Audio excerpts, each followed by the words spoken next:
এখন আমরা শাকটা তুলবো। দেখো জিনিসটা কিন্তু একদম নিচের দিকে যাচ্ছে, উল্টি পরে নাকি তার নাই ঠিক, সামনে কিন্তু নদী আছে। আর এখানে আমরা দেখা যায় কচু শাক তুলো ভাই, আমাদের শহরে তো ভাই কচু শাক কোনো পাওয়া যায় না, এখানে কিন্তু যেখানে সেখানে কচু শাক পাওয়া যায়, যেহেতু সেই জন্য আমরা তুলতে আসছি।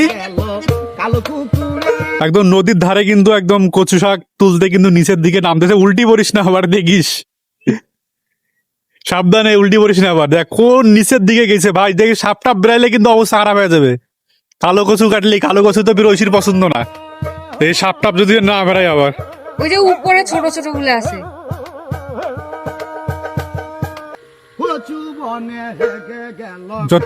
হ্যাঁ, কচু তুলতে আসে এখানে নদীর ধারের মধ্যে আর কি পানি সেকতেছে, যেন পানিগুলো সব শেষ হয়ে যায়। নদী যদি হয় রে ভরাট, কানায় কানায় হয়ে গেলে শূন্য